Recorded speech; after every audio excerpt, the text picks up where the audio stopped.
ऐसा खड़दू डालूंगा तुम याद रखोगे। और तुम्हें छठी का दूध ना याद दिला दिया ना कि तुम सिरसा के अंदर बैठ के क्या कर रहे हो।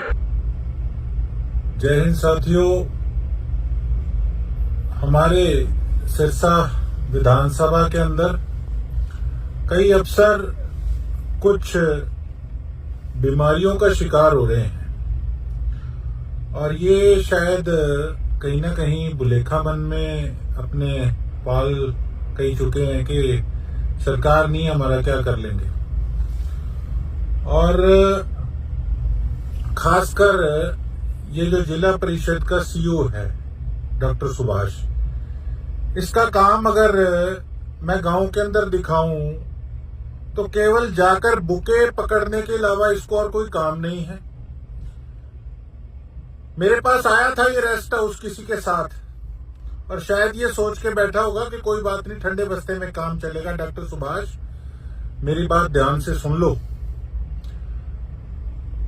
कि मुझे लोगों ने वोट दिए हैं। अगर तुम किसी वहम या भुलेखे में फिरते हो कि काम नहीं करूंगा या कागज सारे ठंडे बस्ते में डालकर और कुछ नहीं होगा, आज जाके सफाई शुरू करवाई है मैंने सिरसा विधानसभा के कई गांवों में।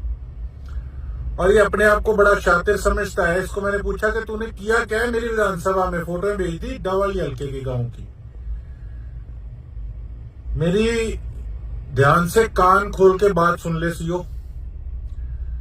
तुम्हारे मंत्री को सिरसा हम लेकर आएंगे और गांव में तुम्हें बिना बताए विजिट करवाऊंगा मंत्री जी को, और फिर तुम्हें बताएंगे कि तुम आखिर यहाँ पे अपनी कुर्सियां तोड़ रहे हो बैठे बैठे, या गांव में जाके सरपंचों से थोड़ा सा दो काम करा के तुम बुके पकड़ के ले आते हो। तुम्हें शर्म नहीं आती? सीओ, आप ध्यान रख लिए, तेरे को कई भड़काने वाले हैं, मैं जानता हूं। अगर मेरे गांव के हालात इस विधानसभा सेशन से पहले पहले नहीं सुधरे, अगर तूने सड़कें बनवाने का, फिरनियां बनवाने का काम करके मुझे रिवर्ट बैक नहीं किया, अगर तूने छप्पड़ों की, गलियों की, नालियों की सफाई अगर तूने डॉक्टर नहीं कराई, तो डॉक्टर मैं ऐसा विधानसभा के अंदर जुलूस निकालूंगा ना, ये मैं सार्वजनिक तौर पे आज कह रहा हूं मैं, क्योंकि कईयों ने बैम पाल रखा था। और जितने अफसर हैं ये कान खोल के सुन लो कि विधानसभा सेशन आ रहा है। जो जो तुम्हें लेटर लिखे हैं जिन जिन कामों के लिए, मेरी जवाबदेही है जनता को, वो सारी चीजें इस बार विधानसभा के अंदर केवल उठाऊंगा नहीं, ऐसा खड़दू डालूंगा तुम याद रखोगे। और तुम्हें छठी का दूध ना याद दिला दिया ना कि तुम सिरसा के अंदर बैठ के क्या कर रहे हो, लोगों के हक मारने का काम कर रहे हो, तुम याद क्या रखोगे। और खासकर ये सीओ, कान खोल के सुन लेना, सेशन आ रहा है, एक एक चिट्ठी लेके जाऊंगा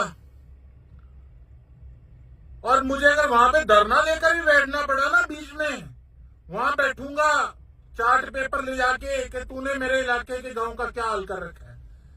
फिर देखता हूं तेरे को कौन से ये जो नेता तेरे को भड़काने वाले हैं या जिनकी उंगलों पे तू चढ़ रहा है, तेरे को कौन वहां पे विधानसभा में बचाने आता है।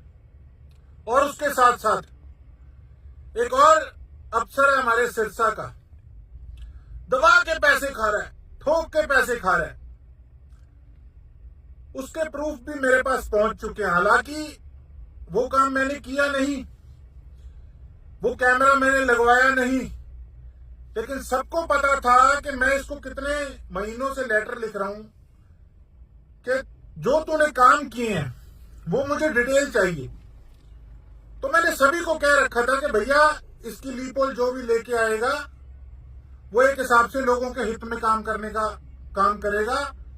तो एक व्यक्ति ने मुझे उस अफसर की कुछ प्रूफ्स वगैरह दिए हैं और अब उसको मैं सार्वजनिक करने वाला हूं। आज शाम तक, आज शाम या कल सुबह तक उसको सार्वजनिक करूंगा।